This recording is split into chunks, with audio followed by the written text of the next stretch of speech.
Okay, guys, Mr. Posey here. Look, I'm in our classroom in 103. Actually came down from Vermont and came into the building today to copy the things that I sent you and do this for you. Focusing on two things right now. Your term paper and the exam. The exam is taking place. If you haven't seen this yet, I think it's been around and I mentioned this to you. We'd been preparing for an exam that had an hour's worth of multiple choice, 55 of them, and 3 essays. A prose essay, a poetry essay, and the open essay, the one where you pick. You're given the prompt and you pick, okay? All of that's gone except for one thing, one essay, the prose essay. What do I mean by that? You're gonna be given a passage. It probably will be an excerpt from a novel or short story, but prose, meaning not poetry, not verse, just regular storytelling. You're gonna be given a passage and you have to analyze it, okay? That's the exam. That's what you're doing on May 13th, most likely from your home, possibly here if by some luck we are back here. But that's all you're doing, okay? It's gonna be done online, writing that essay, all right? The good thing about that is what we've done a lot of. It's what we've done the most of. Anytime I give you an excerpt and ask you to analyze it, that's what you're doing in a longer form. To that end, I sent you again, I've given this to you several times, the email today that had prose, the document is actually prose rules, or composers rules, something like that. I think the email said prose guidelines, okay? Look that through. I will talk to you about the exam more right before that, all right? The other thing is your term paper, and again, tied to the exam, what you're doing for your paper is very similar to what you're gonna have to do on the exam. So that's another good thing that it's tied in. But you have to understand that I looked at all the first few pages that you guys sent, and many of you, and if it's not you, then it's your classmates, got 100 or got 97 or 95 and above, doing exactly what we've been talking about all year and what I've detailed in all those instructions, which again I sent out to everybody. Okay, but just to hit a few things, because I feel like in looking at it, some of you, it is just escaping what needs to be in there. First thing, think about what you did first. You read a biography on your author. You looked up information on the historical period in which he or she wrote. That's to be part of the paper. Some of you, the introductions I saw, skipped that completely and started like naming the person's book that you read, the primary source, and then went into it, okay? So you want to use that. You want to use what's relevant. It's not supposed to be extensive, but it is supposed to be part of it. A lot of what you're doing and what we've done all year, you have to use some judgment. You said not to have too much of that. Yes, that's right, but you have to have some of it, okay? So you should be speaking to important events from the person's life and possibly the time frame in which he or she wrote, okay? That should be in the intro. You should introduce the book that you are using, the primary source, and there should be a thesis at the end, okay? If you look at what I've said about theses all year, you do not list literary elements, rhetorical devices.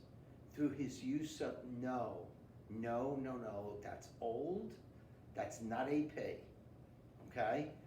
A point the author is making, not a topic, but a thesis. We've spoken about this from the first day. A topic is not a thesis, all right? Speaks about the idea of death. That's a topic. So-and-so makes the point that death is inevitable and people will always try to, that's a thesis, okay? So you need to have that. You may have more than one, but that needs to exist. And then, what you are doing with this paper, you can make no mistake that this paper, and it's emphasized so many times on the points I gave you, the checklist, make sure you look at that, and the considerations, which I might go back and review a few of those for you. This paper is about you speaking about the author, as we just talked about, talking about what he or she is doing in his book, and taking excerpts that you picked and analyzing them, okay? Analyzing the language of them. You're selecting the excerpts. That means you're picking it for a reason, like, oh yeah, I could speak about that and that, and I could notice that there, and I could mention that there. All of that. That's why you're picking it. What's all of that I'm talking about? Diction and syntax and tone and maybe voice and maybe a certain type of imagery. Okay, I remember something we read where there was a lot of animalistic images. Okay, you have to be specific. You have to be thorough from first line through the end. I've said this 100 times this year, line by line, in order. You don't give me an excerpt and then the first thing you mention is 2/3 of the way down. Oh, I'm like, wait a minute, what happened to the rest? Why did you pick that? Okay? You're picking the excerpt, you have to analyze the whole thing, the language that's being used. I always go back to diction because it's the most basic thing. Do you have to do diction for every excerpt? No. But for many of you that are struggling with that, I feel like you never were comfortable with doing that, so you just don't. And you have to. You have to pass this paper, which is really your 4th quarter grade. Okay, so you have to be able to do this. And that's why I always go back to diction, because if you struggle with this, it's the most basic thing. But just remember, you have to be descriptive and specific about the diction. Don't ever say uses diction. That goes for any literary device, right? Uses diction, uses imagery, uses syntax. That's meaningless and really just brings down the level of your paper immediately, because that's saying nothing. And the other thing that's not far behind that, or not much better than it, descriptive diction, vivid imagery. Okay, those are very general words. You have to look at what you're seeing and think about it like, oh, you know what it is? You have to come up with like a category. It's violent, it's animalistic, it's soothing, it's peaceful, it's whatever it may be, okay? By the way, speaking of diction, you need more than one word to make a category of diction. You don't say he used the word here, so that's the type of diction he's using. No, that's one word. Okay, usually 3, 2, you could probably make a case for 2, but it definitely has to be multiple because you're talking about a case of it, okay? I sent you a lot of documents. Please look at everything again. You should have some time. Just read through everything very carefully. I'm gonna hit the one that says considerations. I'm gonna hit a few of these points because this, some of the summary things. It says the objective is to explain how your particular author creates meaning through language. The meaning is the thesis, and the analysis of the language of the passages is what I've been talking about, is what you're going to explain, how he or she gets to that meaning. The focus is on analyzing significant passages from your primary sources. That's the book that you read by your author. The bulk of your paper should consist of explaining the literary techniques your author uses through examining excerpts. Therefore, your paper should largely consist of excerpts from your author's primary sources and the analyses of these.